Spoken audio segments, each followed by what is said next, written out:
Welcome back, everybody. How's everyone doing? Red, white, and Bills. And this week is Titans week, week 6. The Buffalo Bills travel down to Nashville. And from what I've seen already, the Bills Mafia has already made their presence known down in Nashville. It sounds like an awesome game to be at.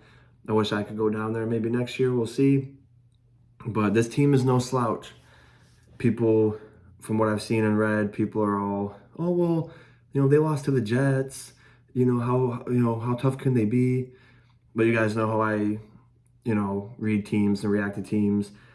I don't think a loss like that is indicative of how this Tennessee Titans team is.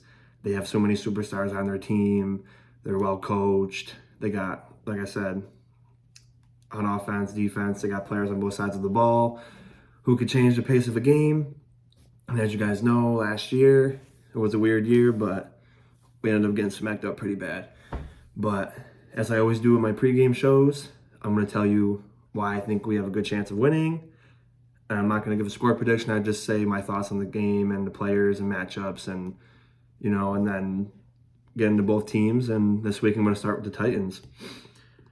The Titans thrive with play action pass, as you could know, because Derrick Henry, the best running back in the game, is on their team. So obviously they're going to run the ball a lot.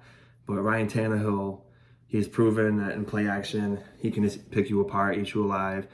And then if it's not there and your defensive ends don't take contain, he'll just scamper out for 10, 20-yard runs. And that's actually part of what killed us a lot last year is Ryan Tannehill's legs. And we also gave him great field position. But he's an animal when it comes to play action. So obviously you got to keep our eye out for that. And then you got Julio Jones, one of the best receivers, in my opinion, to ever play the game on their team. Although he's old, I don't think that really matters because we got Emmanuel Sanders. He's old and he's balling out. So you can't overlook Julio Jones. And then you got A.J. Brown, who's another monster. He tore us apart last year as well. And the thing about those two is these guys are huge, big-bodied receivers. And although we have very good secondary, we don't have that many tall, cornerbacks that can go for a 50-50 ball with these two. So it's just they're going to have to play more physical because they're a smaller cornerback against a larger wide receiver. But you're looking for Trey White to lock down either A.J. Brown or Julio Jones. And then Levi Wallace is going to have a big assignment with either one of them because these two are they're both wide receiver ones. They're both incredible receivers. And it's going to be hard to really minimize them.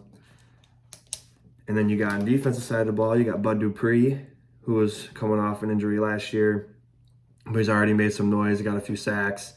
And he's going to be going up against our rookie right tackle, Spencer Brown, probably for the majority of the game.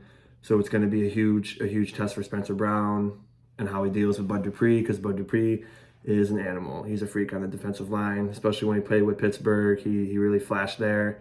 And then now he plays for Tennessee, and he's, like I said, making some noise, even coming off an injury. So, but that's still something to look out for because, after a knee injury, like he suffered, who knows if he's going to be able to be 100% all game or if it might slow him down a bit at some points.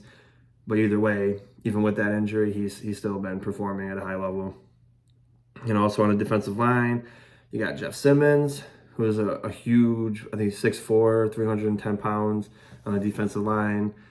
I see him probably lining up against John Feliciano. We have really weak guard play as of the last couple games, but they've also been improving. Well, I want to say the last couple games they've been rough, but that's just our weak point of the offensive line. They played great games. I mean, obviously minus the first game of the year where they didn't perform to the standard, but I really believe in our interior offensive line.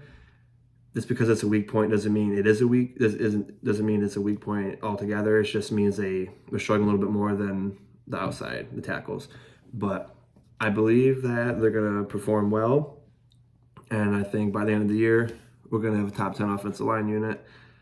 But I digress. He's still someone that you got to watch out for, no matter how good you are in the interior offensive line or on the outside, depending on where he lines up. He's just another freak on the defensive line. They have that's one of their strong points is that defensive line. Tennessee, I got to give them that. Got to give them all that credit. And then when you go to linebacking core, you got Harold Landry. Already has 4.5 sacks. He's someone that really going to have to be keying in on. Josh Allen's going to have to be watching him. the offensive line is going to have to call out their protections, make sure we pick him up because, like I said, 5 games, 4.5 sacks already as a linebacker. He wants to get after the quarterback. He wants to make plays. He wants to create turnovers. And he's a guy that you can't let change the pace of a game. And when I get to that secondary, they have, I can never pronounce his name right, Kevin Byard or Baird, one of the best safeties in the league right now. In the last couple years also, just like Micah Hyde, one of the top safeties in the league.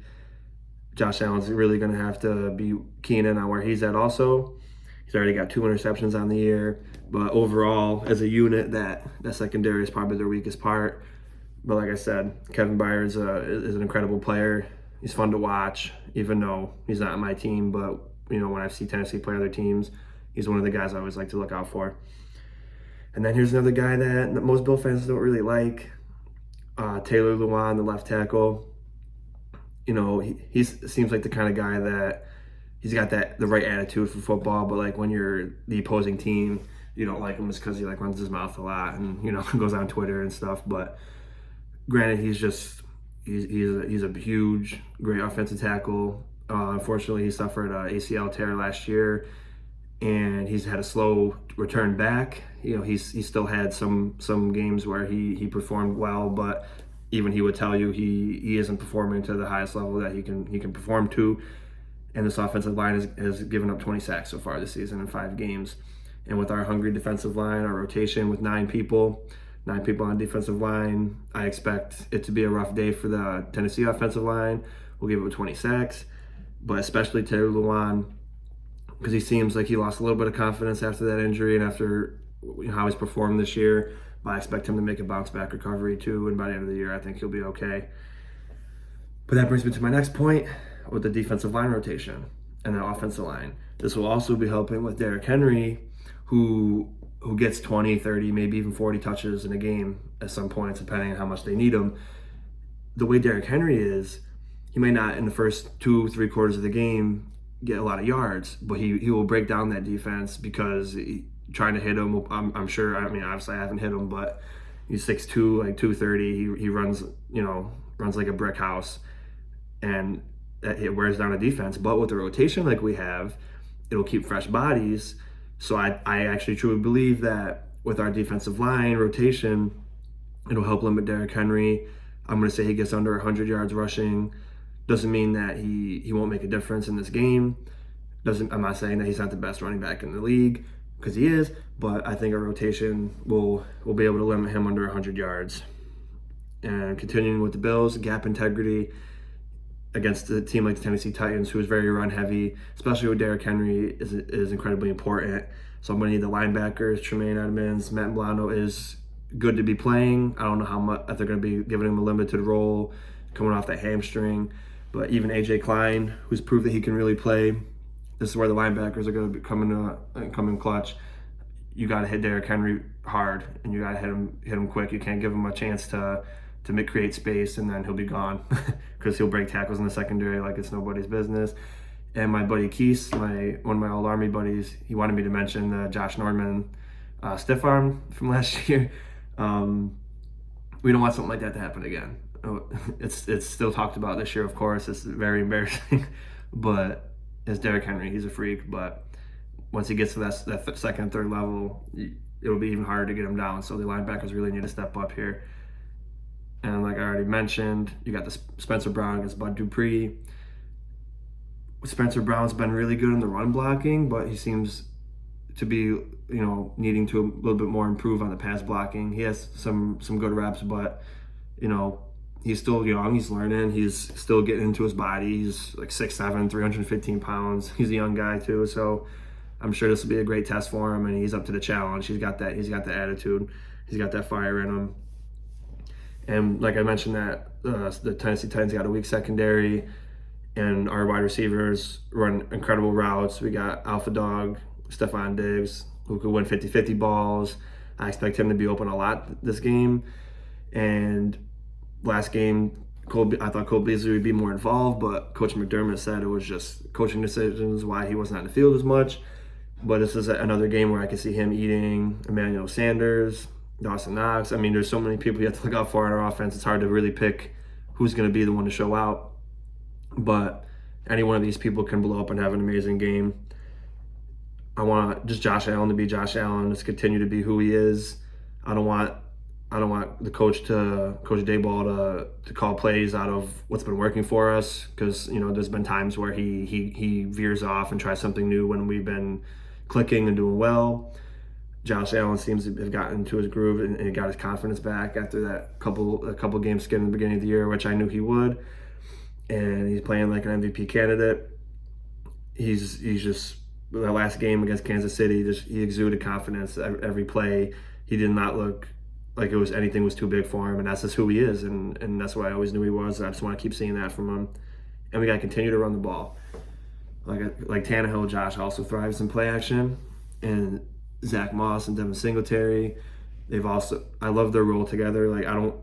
People say Zach Moss is running back one. I just think they both bring a certain skill set that most teams would love to have for the running backs. Devin Singletary is very elusive. Zach Moss is a power back. They both can catch pretty decent out of the backfield. Zach Moss can pass block better, but I love what I've been seeing from these two. One shines and the next one shines the next game. They both play an integral role in our team. So I just want to see them keep running the ball, keep pounding the rock, along with Josh Allen too. So with those three running the ball, it's hard to decide, what are we going to do this play? They're going to pass all over us, they're going to run all over us. So we're going to keep defenses guessing, in my opinion. And I got four that I think for the Buffalo Bills are going to really have a show-out game this week.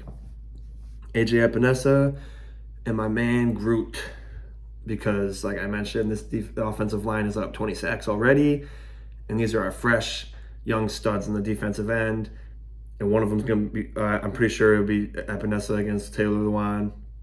And actually, AJ Epinesa, last time I checked, he gets off the ball faster than anyone else in the league at 0.7 seconds.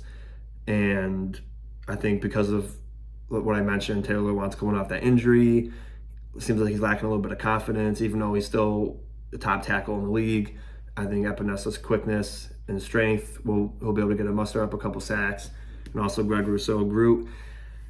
Man, this guy's just so much promise in him. He's just going to be incredible for a very long time. I can't wait to see him continue on in his career. I think he'll have an outstanding game also.